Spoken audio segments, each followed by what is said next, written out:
Ladies and gentlemen, welcome to the final edition of the Let's Talk Thursdays podcast. As of this week, this is it. This will be it. This will be the final edition of the show. We are ending the podcast after today.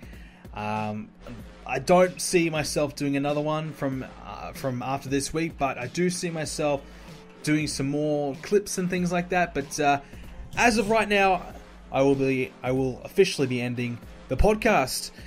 Today's the final episode, and we're going to be talking about the WWE Shake Up, the Raw and Smackdown changes, who won, what I like, what I didn't like, who's a good fit where. Talking all about that this week. That's going to be mainly the main consensus of the show.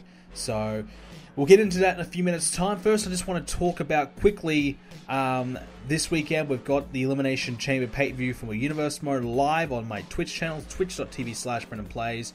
We also will have the giveaway announced as well for the giveaway for my Total Extreme Wrestling. I'm giving away a copy of the game.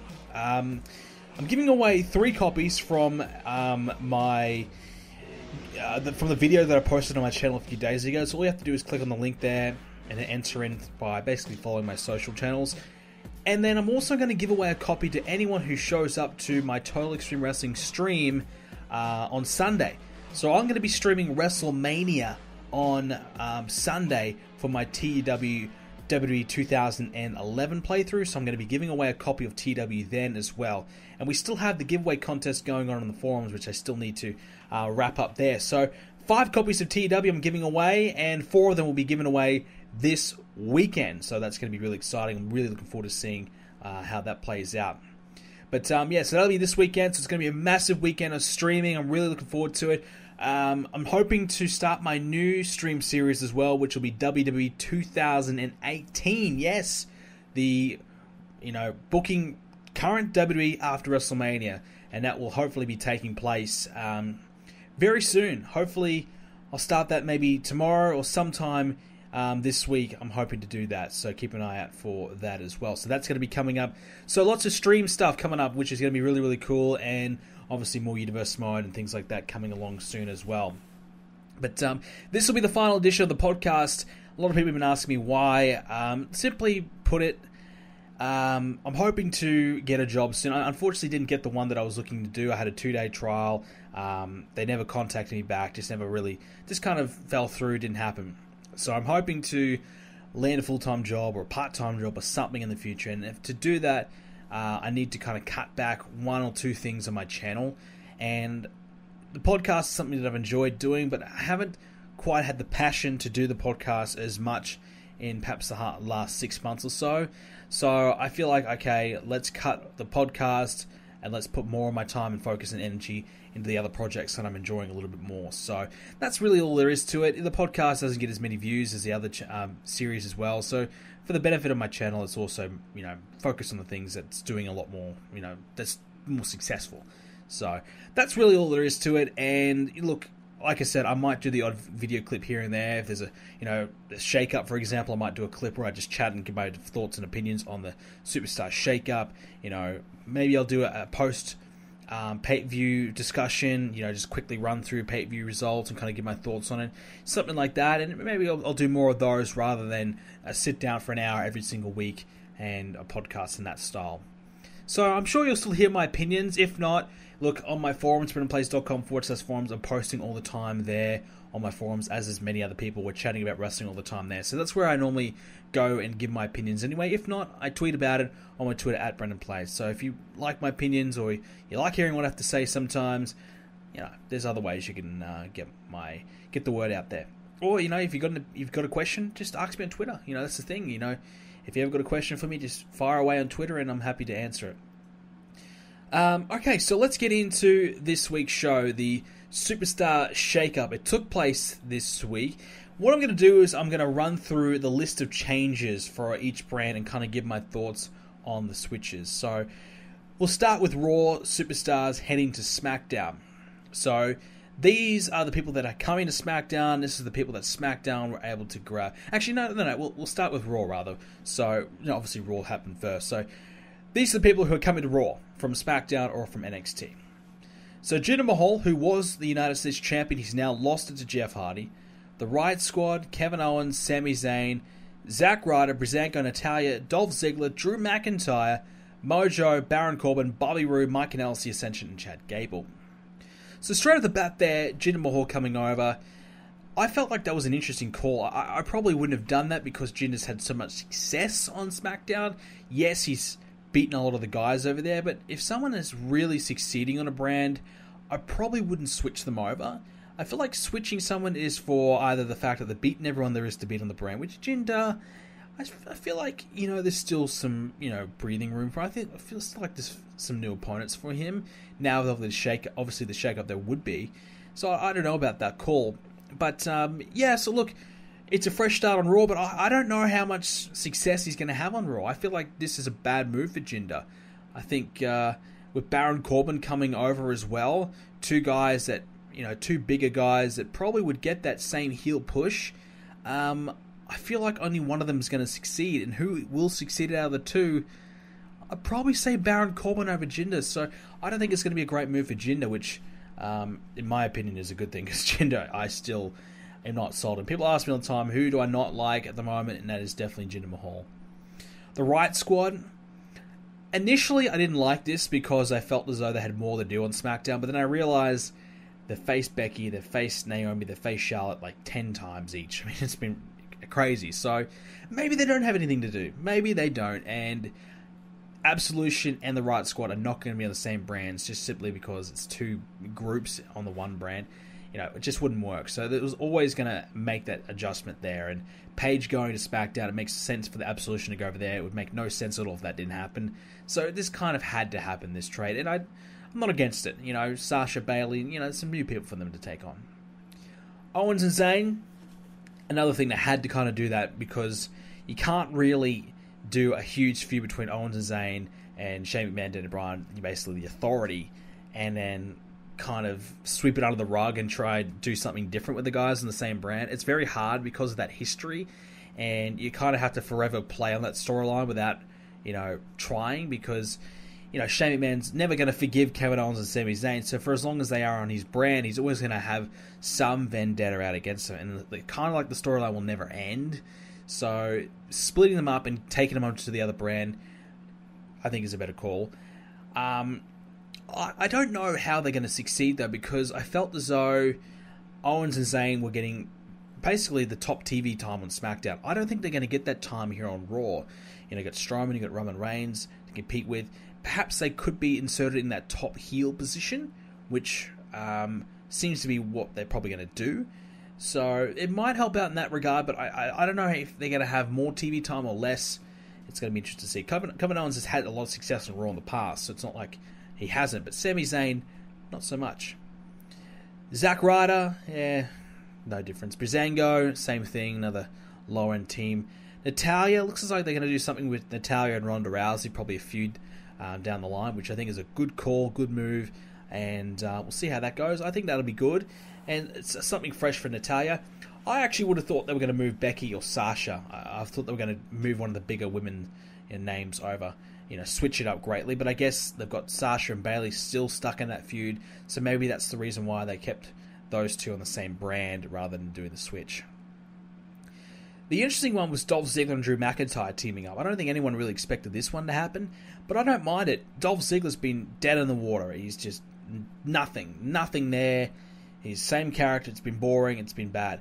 Teaming up with Drew McIntyre, who, by the way, looks like an absolute beast. Oh my, he is huge. He is huge. He's got a great look about him now. He just looks like a tough SOB, and Ziggler pairing up with him, I think, will work for a while, and obviously Drew McIntyre will probably outgrow it, and Ziggler and McIntyre will feud without a doubt at some point.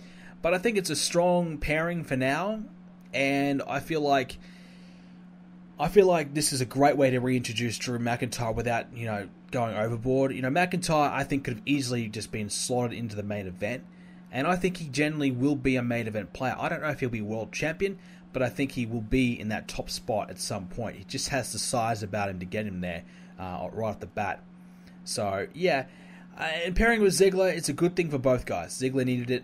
McIntyre needs a steady, easy start, a good way in, and the tag division probably needs it too. So it's a bit of a win-win all round. Mojo Rawley, again, another low-end heel. You've got Baron Corbin, you've got Jinder Mahal. How's Mojo Rawley going to get pushed out of that? I don't see it. I feel like he's still going to struggle. Obviously, Baron Corbin, he's coming over too. He might be, that mid to upper mid-card guy. I could see him probably winning the IC title at some point. Bobby Roode, in my opinion, Roode has to turn. His babyface run, I've been saying it since it happened. It's been terrible. He's gone from being a potential main event player, and even in my eyes, I'm a Roode fan, but I see him as a mid-card name now, which I shouldn't be. He should be probably got started a mid-card and heading up the card, but he's going down. So I think it's, to be honest, I really believe it's because of the fact that he's a babyface. I just don't think he suits it. I don't think his character suits it. And I think if he turned heel, you'd really see the best out of him. And there's an opportunity for him there because you've got Owens, you've got Zayn. Bobby Roode could turn heel now that Samoa Joe's made the switch, and maybe that could be the plan. And Roode could certainly become something big there. I hope so. I think he'll be above Corbin and Jinder if he does turn heel, so I'm not worried about those two. But I am worried about him if he's a face because you've got Finn Balor, you got Seth Rollins, you got Roman Reigns, you got Braun Strowman. There's big names. There's big names ahead of him, and it's not going to get any easier for him. So I feel like the only way for him to really succeed here is a turn, and I think that's when you'll see the best of him anyways. Mike Kanellis, well, it's good to see he's still employed. That's a start. I don't think he'll really be up to much at all. I mean, his wife's pregnant, or is having the baby very soon. So, yeah, I don't see too much happening there with him.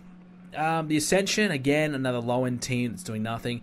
And Chad Gable, they split Gable and Benjamin up. So, I don't know about the move. I guess they had cold feet on it. They didn't really like the team anymore. They were bored of them. Maybe Gable and Jordan, they team up again. American Alpha. I could see it. Again, if he's going to be heel, I don't know how far he can go. I think he will end up turning babyface. And, because he has to. Because you got Corbin, you got Jinder, you got, the names we mentioned, Ziggler, McIntyre. You've got too many names ahead of him. If he's going to have any chance at all, which I think is a very good talent, I think he's going to have to turn babyface. So Raw did receive a lot of low-end names, to be fair. They got Ziggler, they got Roode, they got McIntyre, got Owens and Zayn.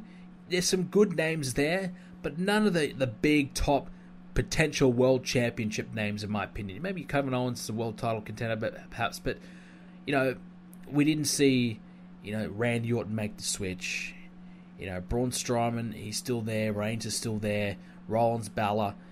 So they're still very, very strong, but I guess SmackDown, maybe their biggest names were Owens and Zayn, to be honest. So there probably wasn't much to really give.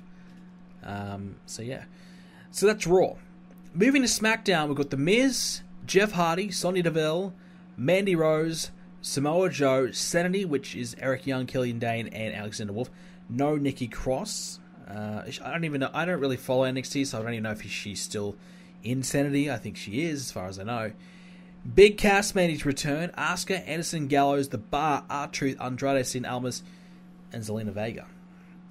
So I think we can all agree that the night after WrestleMania, or the week after WrestleMania, Raw clearly won that. Authors of Pain coming in, and Moon, Bobby Lashley, which I forgot about Lashley, so he's another babyface, top 5 babyface over there. So, yeah, I mean, we've got that. That's strong. That's strong. But I think, judging from this list, I think SmackDown won the shake-up. So Raw won the draft, or the call-ups, but SmackDown definitely won the shake-up. You got The Miz, one of the top heels. I think The Miz, this might be his chance to win a world title again. I really believe it. I look at this roster on SmackDown, and I don't really see anyone else that's above The Miz too much. You got Samoa Joe, you got The Miz. There's not a lot of top heels right now that could really take that opportunity away from The Miz. I really believe this might be the opportunity. This could be his year to win the World Championship, which would be huge for him, absolutely. It hasn't happened since, 2010, 11? So It's been a long time, but I think this could be an opportunity for him. Jeff Hardy brings the US title over, which I think is great. I was happy to see Jeff Hardy there. Love to see him get pushed into the main event as a babyface. I think, given that role, I think he'll really appeal to the kids. If he starts using the face paint again, having all the bright colours, I think he'll definitely be a bit of a hero to the kids and the girls. So I definitely believe that will be a strong move for him. Sonya Deville, Mandy Rose, Absolution. Again, good heel stable. They'll have some good matches, I think, with Charlotte, Becky Lynch, and those women. But then again, you got the Iconic Duo. So I think the Iconic Duo look to be getting the push over Absolution. So it's going to be interesting to see what happens there. Who gets more of the opportunity?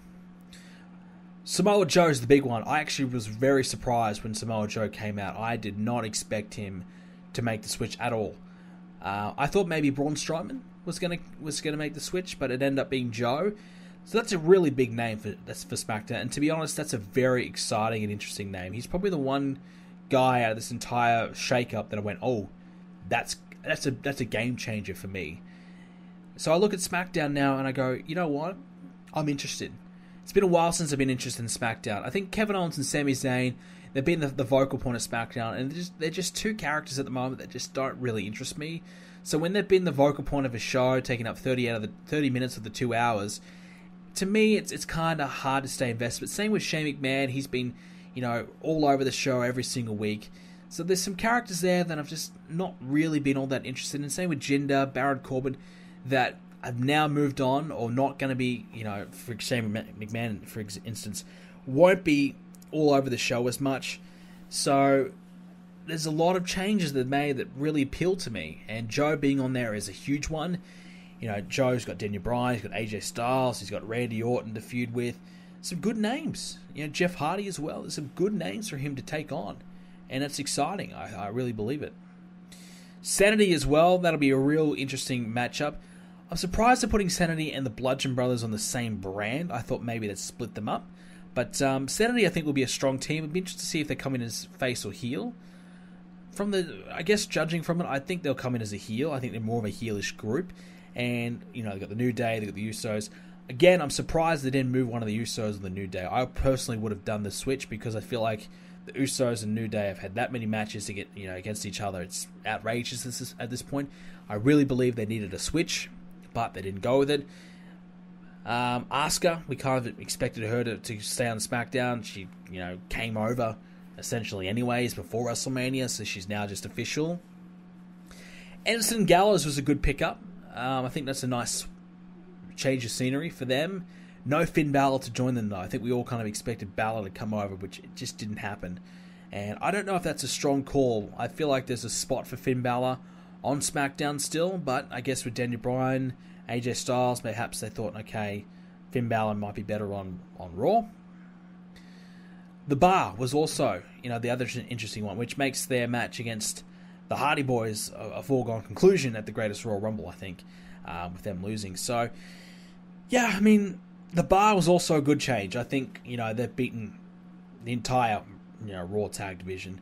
And I look at the Raw Tag Division, and there's not a lot of strong teams on there, whereas the Bar's got the Usos, the Bludgeon Brothers, and the New Day, and now Sanity. And Anderson Gallows, again, that could happen. There's some strong teams on SmackDown. I think the Bar will have some really good matches, and if they split Cesaro and Sheamus as singles, as top heel or face, whatever, that's pretty good too. That's pretty good. So SmackDown got a huge getting the Bar. R-Truth made his return. Good to see him back. And the other big debutant was Andrade Cien Almas, which I would assume he'll come in as a heel. I think he'll get a very strong push. I don't think he'll be in the World Championship caliber, but I think he'll be strongly contending in the mid-card for a while there. Perhaps could take the belt from Jeff Hardy. I feel like WWE need a Hispanic superstar badly, so much so that they've been desperate in bringing back Del Rio because he's the closest thing they've got. I think Andrade can be that guy. I think he's got the ability in the ring. He's now got Zelina Vega with him to be that presence on the mic. I think he's got the package to do it. And Zelina, she's wrestling her first match in NXT now, so she's starting to wrestle a little bit more, so she can get better. Eventually, she might also be an option for the women's division as well. I'm sure she might have the odd match there, here and there on SmackDown anyways. So, it adds a lot to SmackDown. And I think overall, they've definitely come out on trumps here. I think they've got a really, really strong roster. And, with a few minor tweaks here and there, the odd, turn or whatever, I think, both brands will be better off because of it. I think this is a very successful Superstar Shake Up. I think both brands achieved what they needed to do. A big spice up in the rosters, and SmackDown got a revival, no pun intended, that they really needed, because, to be honest, I thought they were on their deathbed. I really thought this whole brand split thing was just going to die out, perhaps this year, because of SmackDown being so weak. And because SmackDown has been so weak, I think that kind of made them do the change to combine pay-per-views, which I think is a good thing anyways. But, it makes me wonder, was that one of the reasons why? Because they had been so weak. But the shake-up, successful. I like it, and I'm happy to see SmackDown not back on top, but back in the game. As for Raw, not a hell of a lot else happened. Hardy and Bray Wyatt will be at the Greatest Royal Rumble. And we'll talk about the Greatest Royal Rumble card, I suppose. We'll transition to that, since we probably won't, talk about it between now and then. I think it's next week, I believe. So we'll chat about it now. So we got the Universal Championship, Lesnar versus Reigns. Hard to pick this one, because on one hand, I think a lot of people believe Reigns could win, but WWE, they pulled a swerve at WrestleMania. Will they do it again here in this one? Lesnar just has a tendency of winning all the time, and I could honestly see them keeping this streak going, and this reign going until SummerSlam. I really hope not, but I could see it happening. But I think if you're going to pull the trigger on Reigns, now's the time to do it. I feel like he's going to get a good reaction in Saudi Arabia. I feel like this is the best location for him to win it. Yes, he'll get booed when he comes back to America, but it's a big deal. When they look back in history, it was a great moment for him. I think he'll do good. I think he'll do good there. I'm hoping that's a better match than a WrestleMania one. I'm hoping the crowd's more into it. And if it is, then it might be redemption for both guys, because their Mania match did definitely suck. Got a ladder match for the Intercontinental Championship, which is a real oddball. No way Samoa Joe's winning this, but it's all The Miz. Rollins, The Miz, Balor, and Joe. So now that we all know that the switches and brands, it's either going to be Rollins or Finn Balor, and I think Rollins will just hang on to it here, and he'll have a bit more of a reign. John Cena versus Triple H. I think Triple H will probably win. I mean, Cena been losing a bit more lately, and he's basically got one foot in Hollywood at the moment. I think he's probably coming back to do this one match, this one appearance, and then leaving again for a few months. So I could see Triple H just booking himself to win. It doesn't really matter who wins, to be honest. Cena could win, big deal. Triple H could win, so what? It doesn't really matter. So whoever wins, I'm going to say Triple H just because. Actually, no, I'll say Cena. I think Triple H, because of this essentially being more of a house show feel, I'll say they'll go for the good feel moment for Cena, and also the fact that he's just had a big breakup with Nikki Bella. We'll talk about that later. They might want to give Cena a win, just, I don't know, have that feel-good moment for the poor guy, maybe. Undertaker and Rusev, it's back on. It's a casket match. We thought Jericho was going to be in it. Now it's Rusev again. I can't even keep up. Look, doesn't matter. The result's going to stay the same. Undertaker is winning. No doubt about it. Taker looked better with his new hip at WrestleMania.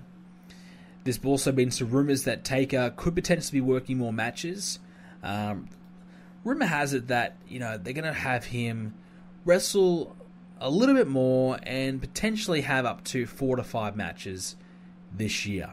So he's already had one. This will be his second. Undertaker, I think he had a 7-match year like a few years ago, but for the most part, he just wrestles once a year, a couple times at most. So for him to do a 5-match year, considering we all thought he was done, retired, that's going to be really, really interesting. Like, is he going to do more squash matches, just quick matches where he just beats people quickly and just has Taker on the card for that special moment? I think so. If Lesnar can win on house shows in 1 minute, I'm sure Taker can find a spot on a pay-per-view to win in 5 minutes. I'd like to see some more build to matches, but I could see him working SummerSlam, probably doing the Survivor Series 5-on-5, things like that. Absolutely, I can see him do that, and I think that's all he needs to do. Come in, do a few matches, and put a few guys over. And I think he'll probably win most of the time, but I wouldn't mind seeing him put over a guy or two. I'd love to see him, put over Samoa Joe or Braun Strowman or someone like that, before he goes out. But 4 to 5 matches, that's a pretty big leap for the guy. We'll see how he goes physically. Jeff Hardy, Jinder Mahal rematch taking place here. If they're going to have Jeff Hardy win, it doesn't make any sense for Jinder to win it back. So I feel like Jinder will hang on to it, and they'll keep this belt on Jeff Hardy. Jeff Hardy will hang on to it, rather, and keep Jinder away from SmackDown, keep him on Raw, and Jeff Hardy will go with it on SmackDown. Tag match, Bludgeon Brothers versus the Usos. Bludgeon Brothers, rather. I'm trying to say Bludgeon. Bludgeon Brothers have been stomping through everybody. You'd have to think they'll keep the belts. I don't know who's going to beat them for them. I don't think it will be Sanity. I think it could be Sheamus and Cesaro. Raw Tag Titles, speaking of Sheamus and Cesaro, they're taking on Matt Hardy and Bray. Well, look, if Cesaro and Sheamus are on SmackDown, there's no way they're going to win the Raw Tag Titles, surely. So, and look, I wasn't really into Matt Hardy and Bray this week on Raw, but I've liked the combination so far. I don't know, they're just got to tweak a few things at the moment. They're just probably feeling each other out at the moment, trying a few things out, seeing what works. But right at the moment, they've just got a little bit more work to do, I think, before they kind of, gel. And we'll see. We'll give it some time. We've also got Cruiserweight title, Cedric versus Mustafa Ali. I guess Cedric will keep it. Styles and Nakamura, the rematch. Let's hope it's better than the original. I don't think so. I mean, now that's heel versus face. I don't see Nakamura winning in this environment, just simply because I don't think he's going to get that good of a reaction in Saudi Arabia. I just feel like he's more one of those guys. It's hard to say. We don't really know what the crowd's going to be like, and I'm just guessing. But I feel like the crowd is going to be more pro babyface and more of that casual audience. And I think Nakamura would be better suited winning in front of an American, more of a smart wrestling fan audience, that are more vocal and they like Nakamura. I feel like that might be the better choice for him, just to have that better moment. But we'll see. They could do the title change and go with it. And finally, the greatest Royal Rumble match, 50-man Royal Rumble. I've got a list of superstars that have apparently been announced. I don't know if this is 100% legit, but I'll read it off anyway. Daniel Bryan, Chris Jericho, Kurt Angle, Braun Strowman, Bray Wyatt, Big Show, Kane, who apparently won't be in it. He's been ruled out. New Day, Baron Corbin, Apollo, who is now Apollo Crews, by the way. He got the Crews back in Apollo. Shelton Benjamin, Sin Cara, Elias, Chad Gable, Goldust, Tyson, Neil Mojo, and Dolph Ziggler. So look, I expect probably 90% of this to be Raw and SmackDown guys. Spliced in a few NXT names. Maybe Aleister Black comes in. And maybe a legend or two. A lot of talk about Rey Mysterio coming in. So, yeah, I could see that. And I think that'd be great. I think it'd be great. Just have a couple surprises. The thing is, though, getting people to go over to Saudi Arabia is going to be a task on its own, especially legends or older names. But certainly if they can do it, it'll certainly add to it and be much more special because of it. And that's the card. So it's still going to be a pretty stacked card. I mean, some people have been saying, it might be better than WrestleMania. I wouldn't rule it out. It's entirely possible that this could be a better card than WrestleMania.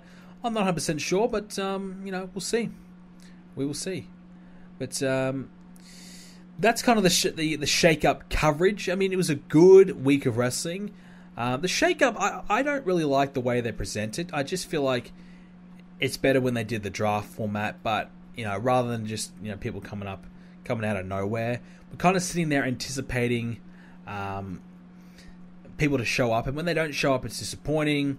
All the other matches on the card feel insignificant. We don't really care about, we don't really care about the regular matches that are happening. For example, the first hour of Smackdown, we didn't see really anyone show up. It was Jeff Hardy, it was just, AJ Styles and Rusev, for example, it just happened, and then, We saw Jey Uso and Luke Harper and things like that. It didn't really interest me because it was just like, okay, whatever, we've seen these matches recently, where's the surprises? The way they're presented leaves the fans not really caring, in my opinion, about the other matches in between. They're more just focused on the surprises and the switches and brands. So perhaps they need to think about how they're going to present it, and we'll see. But the other big news this week was Bruno Sammartino. Unfortunately, he passed away. I think it was today. It might be Wednesday in America. I'm not 100% sure. But yeah, very sad that the living legend, unfortunately, is no longer with us. Obviously, he's much before my time, so I'm not going to comment too much about it and pretend that I know a lot about his career. All I know is that when you think about the top names in wrestling history, Bruno is one of them.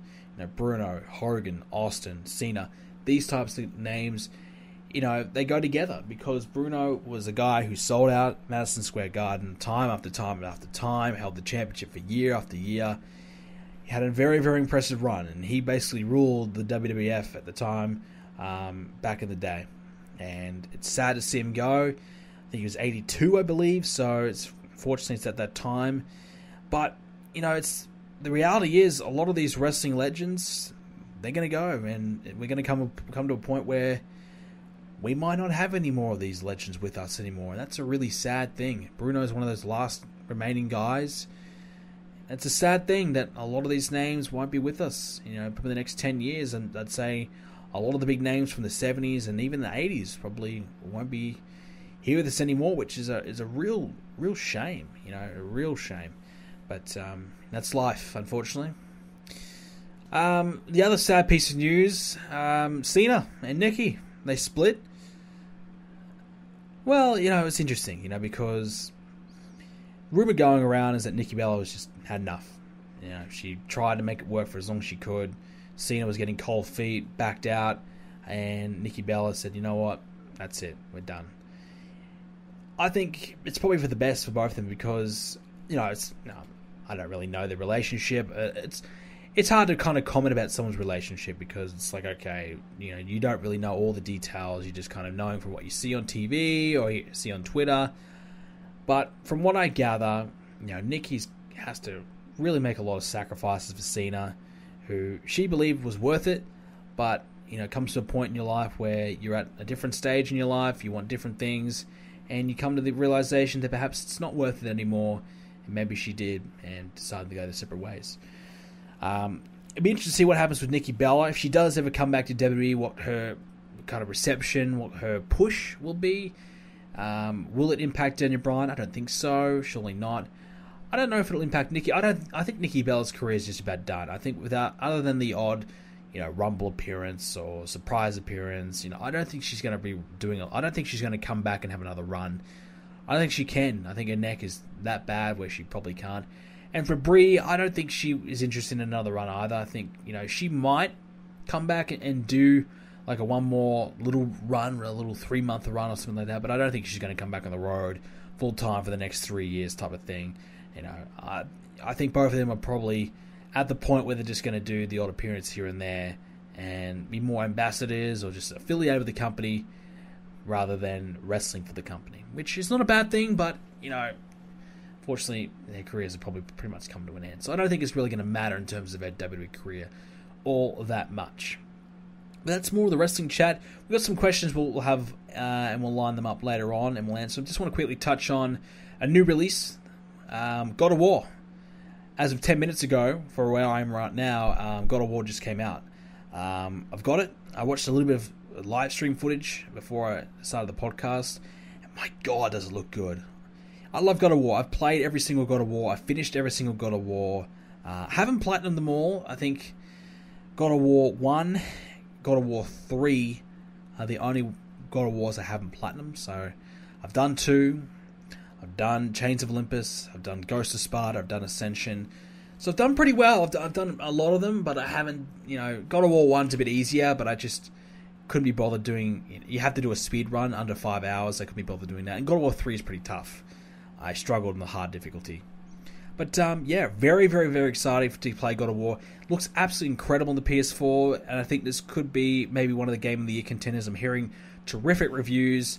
I'm hearing so much praise. I can't wait to play it. It's going to be great. And I'm hearing it's got some length to it, about 20 hours, which God of War games normally have about 8 to 10, so it's a bit of a jump, and it's a great news, because a little bit more value out of the game. You know, no multiplayer, no things like that, just good storyline. And 10 out of 10 game, you can't really ask for much more. So can't wait. Hopefully it's great, and hopefully I do enjoy it. I'm looking forward to it. Alright, so we're going to answer some of your questions now, and we'll wrap things up after that. Alright, so plenty of questions to answer so far this week, and I want to say a big thank you to everyone who continues to submit questions every single week. We've got guys like Cameron Fox, Thomas Speller, who just send in questions every damn week. Big thank you to you guys. Big thank you to everyone who has sent in a question, whether it's been 1 or 100. I appreciate you, and you've been one of the big reasons why we've been able to keep this podcast going and remain strong for this entire... Oh, this has been 3 years, I think. I don't know. I forget. But this entire period of time, really, really, really thank you for it. Cameron Fox has got one. He said, if you only had to eat Hawaiian pizza or mayo and peas pizza for the rest of your life, what one would you choose and why? Both sound terrible to me, but I would probably pick Hawaiian because other than pineapple, I can enjoy the rest of the pizza. I don't like pineapple, and I do think pineapple belongs on pizzas. It's a common thing here. I don't even know why it's a debate. It's been something I've always just known, and it's just been a very common thing in Australia. So I don't like pineapple, but I could probably try and fight through it. I'd have to learn to like it, I suppose, if I have to only be able to eat it. But I'll learn to like it. Whereas mayo and peas just sounds sickening. It just sounds. I could not even. Not even the only thing the only thing I could probably enjoy is the crust. That's it. At least on the pineapple one, I could somewhat enjoy a little bit of it. Aaron Jordan, have you ever thought about doing a compilation video of the various times you've mocked the referees in Universe Mode? Because I do find those moments funny. Aaron, I would love to do a lot of compilation videos. I'd love to do top 10s. I'd love to do top 5s. The problem is that I don't have the time to go through the archives and watch so much footage to try and find and pinpoint all these little things. There's so many times I have mocked the referees, and I would love to do it and love to make that video, but there's just so much content I'd have to sift through to try and find it. And it would just take me too long. And I don't save them. I don't kind of keep track of them. I wish I kind of would have, but I never, if I had said, okay, I'll say this and then I'll save it and I'll put it in a compilation video, it just would kind of ruin the moment. It'd be more forced. I just kind of say it on the fly, and if it's funny, it's funny. If it's not, then whatever. I don't really care. I'm just saying it. So I never really thought to save it or anything like that. So I would have loved to have saved those things and had the compilation to do, but unfortunately it's just too much to sift through. But I'm trying to think of maybe doing some top 5 or like top 10 greatest Universe Mode champions, top 10 matches, those types of things. I'd love to do those. The problem is, though, is I forget so much of that's happened, and I kind of need the fan support and help to kind of, help me make this list. So if I can figure out a way to get people to help me do it, then those are the videos that I'd love to do in the future. Next one is from Manuel Cologne. He says, I've got an idea for your TNA TW series. If you're still looking for a stable in TNA, do your own version of the NWO of guys like Styles, Hassan, etc. Or if you want to keep it realistic, do Fortune. Yeah, I don't think we really need another stable. We've just sort of formed the Main Event Mafia, but it's definitely something I'll keep in mind going forward. Ryan Austin Feemster, what was the most surprising and most anticipated move in the Superstar Shake Up? Like I said, I was generally surprised about Samoa Joe, and I think he will have a lot of success because of it. On the Raw side of things, I'm really excited to see Drew McIntyre and Dolph Ziggler. I want to see how that dynamic goes. I think that could be really good for them. And seeing Almas was also, I think we kind of expected it, but I was starting to think that it might not happen. So him getting the call up, I think, is also really good for him. John Monahan, what is your favorite clothing brand? Got to be Under Armour. I could wear Under Armour shoes, socks, underwear, shorts, t-shirt, Under Armour, everything. I would. Love it. All their products are great, and I'm not sponsored. I wish I was, but yeah, they are great. Let's just say when I'm playing NBA and they say, which shoes do you want in your My Career character, I'm picking Under Armour. Dane Wysong, I hope I said that kind of right. Do you think inserting Jericho into a casket match was a work, or would he actually have competed? Was Rusev ever officially out, or was it a part of his storyline? Who knows at this point? I think he was officially out because they changed the graphic, they changed it all. What storyline? I don't really see a storyline going on. Yeah, there's a bit of a storyline that he's been held back a bit, but not really. You know, they haven't really played too much on it. I just think they changed their opinion and then they changed it again. I just think Vince woke up one day and said, no, Rusev's not big enough name for it, or, you know, stuff Rusev, let's do someone else.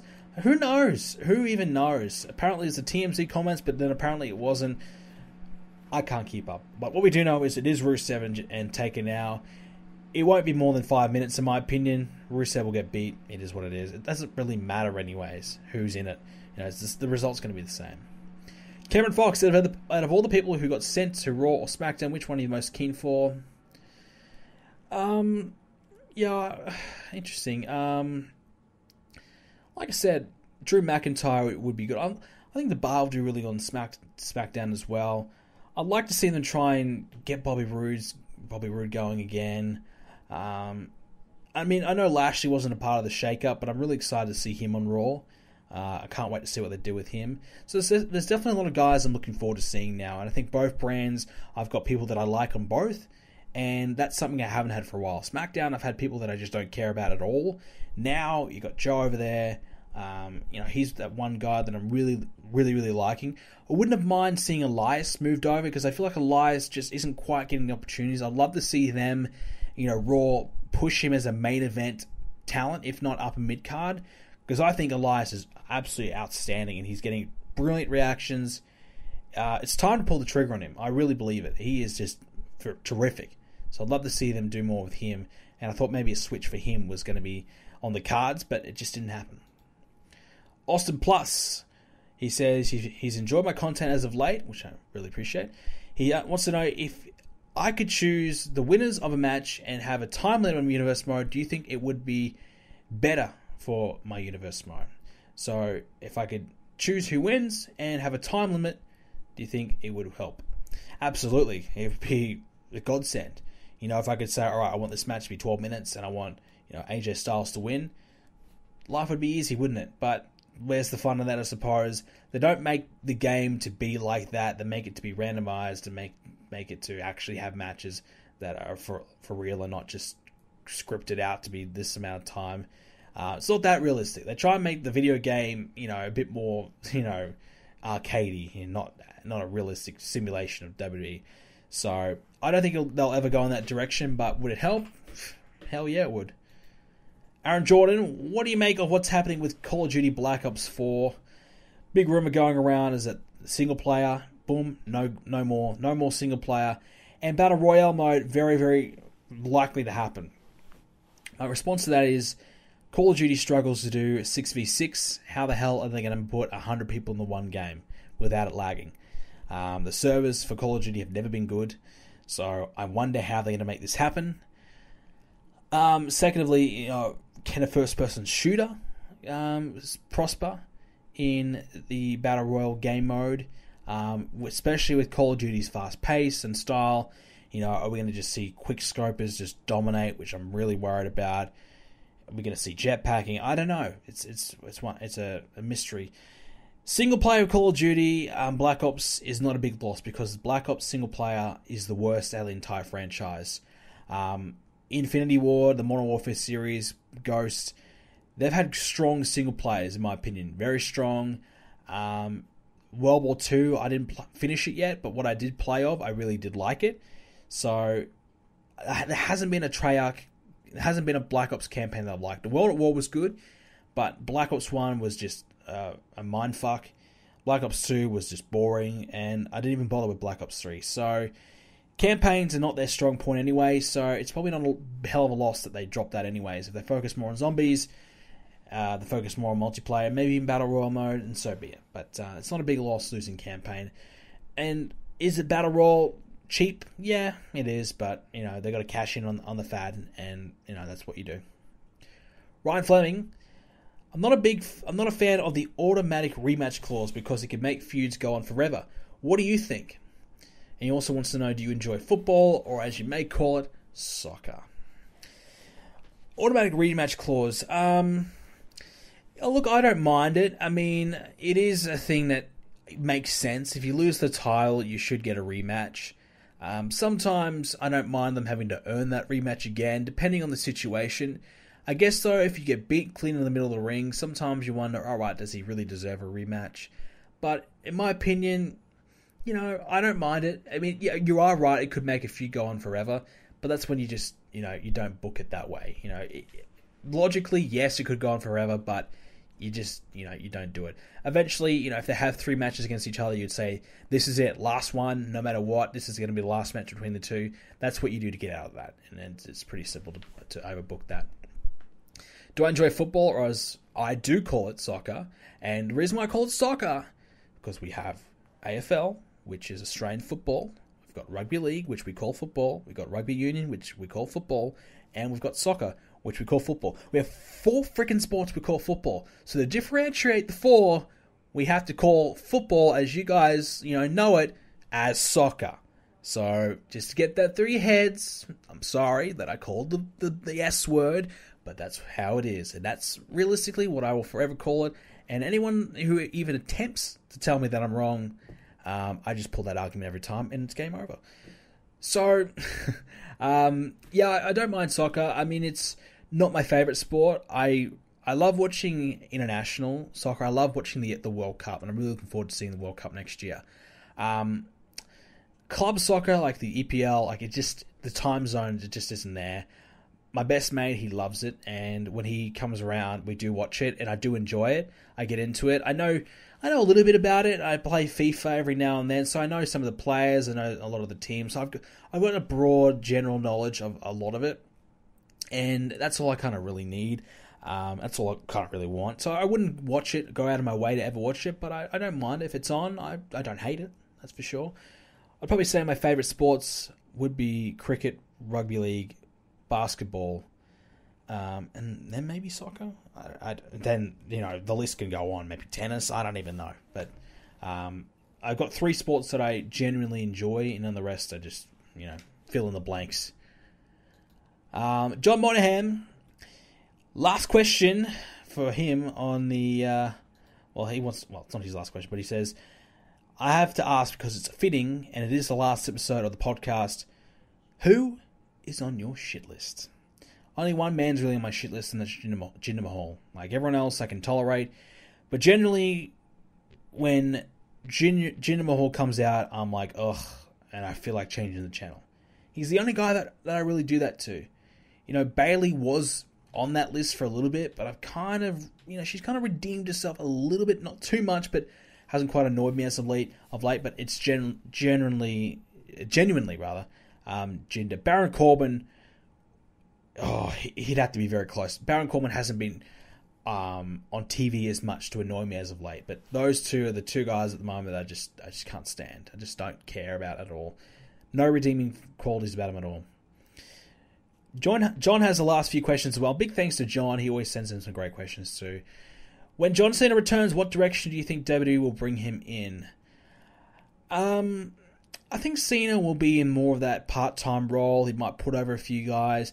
Just come back and do the big feuds, whether it's a feud with Samoa Joe, whether he has a feud with Elias, Lashley, those types of things. Kevin Owens, Sami Zayn. Just comes back and has the big feud with one of the top guys, and maybe he loses and goes about his way.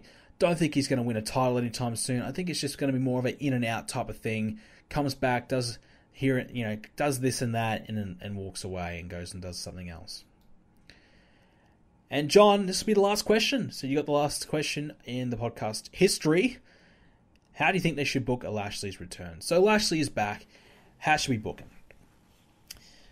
Well, a lot of people have been souring on Lashley's reactions. And you've got to remember, this is a guy who hasn't been featured on WWE TV for 10 years. So he gets the reaction because it's the initial surprise. Now all the fans are like, okay, I don't really remember Lashley. Well, who was he? 10 years is a long time. People have been born and they're now 10 years old and now watching wrestling. They have never seen Lashley once in their life in WWE. So they are wondering, who's this guy? He looks big, he looks tough. Who is this guy? He looks cool. So there's a lot of people that don't know who he is. So the best way to do it, put him in high-profile situations, which they have. They put him in the 10-man tag, and simple. Just have him beat up people, show his strength, squash local guys, squash job guys. Eventually, you put him in a feud with one of your top names. Maybe it's a Lesnar, I don't know. But you haven't beat up enough people where people start taking him seriously. People start seeing him as a threat. And you put him against a bigger opponent. And away you go. It's as simple as that. He is a better promo cutter, but he obviously doesn't have the voice for it. But it's not as bad as it once was. But, just have him beat people. Just have him beat people up in the ring. Dominate people. That's all it's got to be. That's all it has to be. With that being said, ladies and gentlemen, that's all we have time for the final edition of the podcast. Thank you for your viewership over the number of years that we've done this show. I've definitely enjoyed doing it for you guys. I just want to say a big thank you to each and every one of you that has supported me, supported the show. The future, well, I definitely believe that I will do the odd video here and there, kind of talking about a few different topics that are important. And when I stream, I'll always open to questions and answer things over there. So you'll hear my opinions. I'll pop up every now and then, and you'll hear what I have to say anyway. So whilst the podcast might be going from the week to week stuff, you'll hear what I have to say every now and then, and I'll chime in every now and then. So keep an eye out for that, and keep an eye out for my big stream coming up this Sunday, 2 p.m. Eastern Standard Time, 7 p.m. UK time. It will be the Elimination Chamber pay-per-view. Before that, we'll have the Total Extreme Wrestling edition of WrestleMania and WWE 2011. Big day of streaming. You don't want to miss it, that is for sure. And I cannot wait for it. It's going to be so much fun. And that's all we have time for. So thank you for listening, ladies and gentlemen. I hope you have yourselves a great day. And hopefully I'll see you at Sunday and Saturday as well. I'll be streaming Saturday as well for the big streams. And I'll see you when I see you.